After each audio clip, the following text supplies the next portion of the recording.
Today, we're talking about one of the simplest tools we've ever come across when it comes to self-discipline and how you can actually apply it today. Life is beautiful.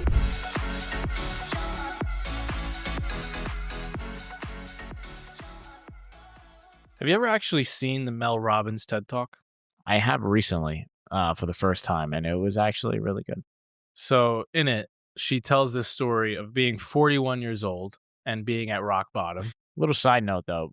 Before this TED Talk, Mel Robbins was like not Mel Robbins. This TED Talk was was an accidental blow up for her. So now continue. So, well, that's perfect setup for the story she tells in the TED Talk. So she's 41 years old. She's at rock bottom. She's unemployed. Her husband's restaurant business is failing. They're $800,000 in debt. They're about to lose their house. She starts drinking too much. She's fighting with her husband every night. And every single morning, she wakes up and she doesn't want to wake up and get out of bed. So she hits the snooze button. And over and over and over again, she can't get out of bed. But then one night she's up late. She can't sleep. And she sees a commercial on TV about a rocket launch from NASA. And the announcer goes, 5, 4, 3, 2, 1, liftoff. And in that moment, she has an idea. She's going to, next time she wakes up and hears her alarm, she's going to count down the same way this rocket ship did. And imagine she's the one lifting off out of bed. So she does it and it works. And then she does it again and it works again. And she does it again for all sorts of different things in her life, whether that's, going to the gym, or whether that's doing the hard thing of having a hard conversation with her husband. At this point, their relationship is struggling. Anytime she doesn't feel like doing something, Doing the dishes, putting the clothes whatever away. it is, she counts down from 5 and she lifts off and she does this thing. And it became this procrastination killer. And eventually it turns into a book called The 5-Second Rule, which sells over 2 million copies. Wow. That is the story of the 5-Second Rule. I love how practical it is and So just simple. how easy it is to use. I don't think you necessarily need the 5. You could probably just go 3, 2, 1. Yeah. But the concept is really great. And what it really is trying to communicate is that we don't necessarily have to listen to our feelings. We could just do things anyway, right? Exactly. Like, I don't feel like washing the dishes. That doesn't mean I don't have to do it. I could just override my feelings and do it. And that's what this little hack gets you to do. So it's very funny that you mentioned feelings, because I don't even know if you know about this psychology professor who basically said, like, procrastination, people think it's like a time management problem, but it's actually an emotional management problem. Wow. It's all about your feelings. So she found that she's been researching procrastination for 20 years. And she says basically that when you face a hard task, your brain is not seeing a task, it's actually seeing a feeling. And that's the feeling is what's keeping you from going and doing that thing. So it's not that you're not organized or that your to-do list is not set up properly or that your calendar is not perfect. It's that you suck at being able to override the feeling of anxiety, of fear, of boredom that thing in front of you is making you feel. Yeah. That's And so so true. that is what you just said. And it's so interesting when you do get yourself to actually act, even though you don't feel like doing it. How many times do you do the thing and you realize like you were making the feeling so much bigger than that actual task was? Oh my God. This happened the other day. I had to clean out my backyard.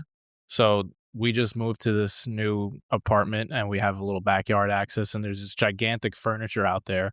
And for the longest time, me and Danielle, my wife, would look at it and be like, oh my God, how are we going to get rid of this gigantic table and chairs? How are we going to break this thing down? It was filled with shit. There was a huge garden.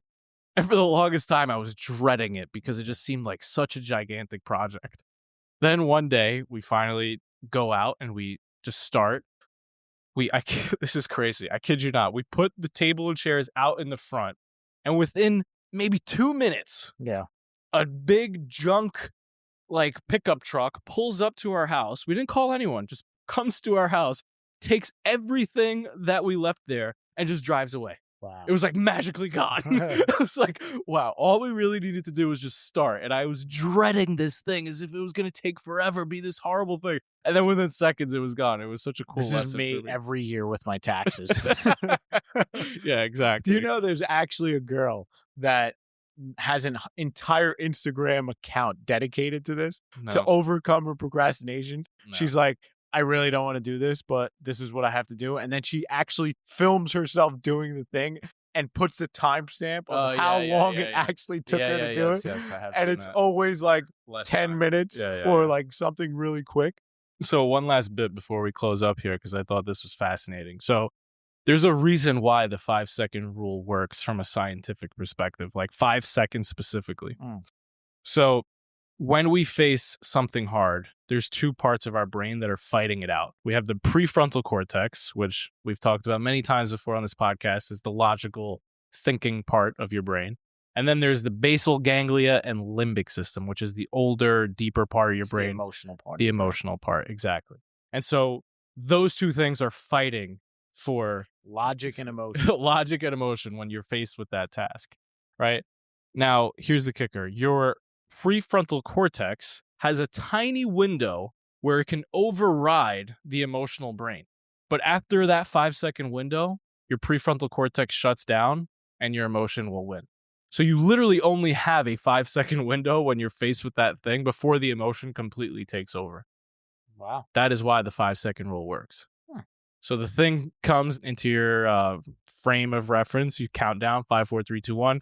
Boom, you go do it before your emotions can even like hijack you. Interesting. Yeah. That is quite interesting, Michael. Thank you. I try to bring science into everything we do. Mike's Science Corner. You like that? I like it. All right. What's the call to action here? The call to action today is very simple. It's to use the 5-second rule, and this one's a no-brainer. Anytime you feel yourself procrastinating today, let's say you don't want to get out of the bed, or you want to skip the gym, or you want to scroll your phone instead of doing the task of work that you actually have to do, count down 5, 4, 3, 2, 1, blast off, and go and do that thing before your emotions can convince you otherwise. I like it. All right. Thanks for hanging out with us. Hope you found that helpful. Love you. Peace.